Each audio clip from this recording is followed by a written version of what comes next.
During 6th grade, it was kind of a rough patch for me. My OCD spiked up. My tics kind of increased, but I didn't know that I had Tourette, so I thought I was really just strange and odd. When I was first diagnosed, the only people who I told were like my best friend since 3rd grade, and the teachers, of course. It was sort of, I wasn't necessarily embarrassed, but I didn't want people to like look at me differently or like make fun of me. So I was first diagnosed around the age of 6.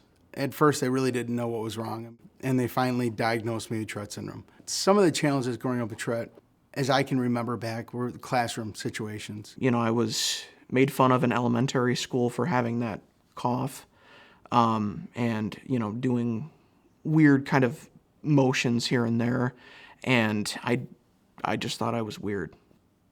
You know, I felt pretty awful. And then the second thing was the tics themselves. And, you know, some of them were painful at times. You know, I had one that I had to dig into my fingernails, like under them, and it was excruciatingly painful. I remember one time in school, I had a teacher that would come and kick me under the desk, just to let me know that I was ticking, you know, and bothering the other students. Like if a teacher were to like get me or like call me out for like a noise or like doing something, and it was one of my tics, I would get, and like called me out in front of the whole class about it, I would get angry and probably argue back and like say something and then get in even more trouble and then get even more, it was just not good. You know, when I go out to a movie theater and I had these tics, people looked at me, you know, they looked at me funny, like, what is that kid doing, you know? So that was tough to deal with as a kid. I had another teacher, we were doing a blood drive. I was in high school, I was 11th grade, blood drive, and a very cool teacher, very, you know, well-known teacher, great guy, good friend of mine.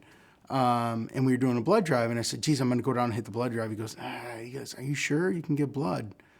And I'm just like, you know, and later in life, I kind of learned that teachers are humans too, they're people. One of the biggest things is just learning to accept it and saying, I have Tourette, I'm gonna tic. That's what happens, and if people don't like it, they can leave, because it's not my fault. So, you know, that's what I always say to myself when someone gives me a look or something. I have just as much right to be here as you do. So, I never told my friends I had Tourette, never said, hey, I have Tourette syndrome, that's why I'm doing that. I just avoided the situation and walked the other way. I never talked about it. And as wrong as I am, I never viewed it as being acceptable. I kept it on the low until I was nominated by the Democrat and Chronicle for All Greater Rochester first team, and they wanted to do like a whole other piece on me. So now that I tell people, I know how to deal with it better, and I can sort of like make a joke about it or like even maybe act out what they're talking about, but then I explain later on that like not all tics are like that, and like everyone's is different. my peers definitely in my special ed class helped me a lot. You know, they were supportive of me and they didn't really, you know, make fun of me for it. I always felt myself as inferior to others, you know, that I had this thing and it was gonna keep me back from the things that I wanted, that I couldn't control my bodily movements. I couldn't control what I said, you know, the things I said, the words I said. You know, I said hurtful things to people I loved and absolutely did not mean them. I said horrible things. You know, it sucks to go through it, to be honest.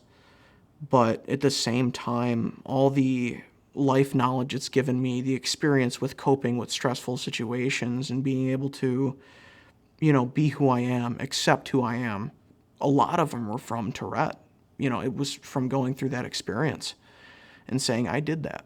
I went through that, and now I'm a better person because of it. I know now I'm not damaged. I'm not broken. I'm just a little messed up, and everybody's messed up. You know, it's okay to be a little messed up. Honestly, like if they think I'm funny or if like they think I'm cool, that's good. Like those are the people you want to have around. And then the people who sort of like look down on you for being who you are, you don't need them, and you shouldn't pay attention to them or anything that they say. Any little challenge that I hit in life was nothing compared to living with Tourette. From morning, noon, and night, any age of my life, I've always dealt with it. So anything that I encountered just, seemed very minor in comparison. You can do it. You can get through this. So many people have gone through this and they come out the other end just great. So just keep sticking through it, keep going, keep persevering. It's what I have to deal with, but that is what makes me strong. So. You really have to try to rise above it. Anything you can do to remove the stress, anything you can do to lighten the mood. I joined a competitive team when I was 5, and I've been swimming since. And it's been like one of my coping strategies with like all that pent up anger or whatever the emotion may be. I can take it out on the water rather than have it go off on somebody that like doesn't really deserve it, or somebody that could take it the wrong way and I could get in trouble for it.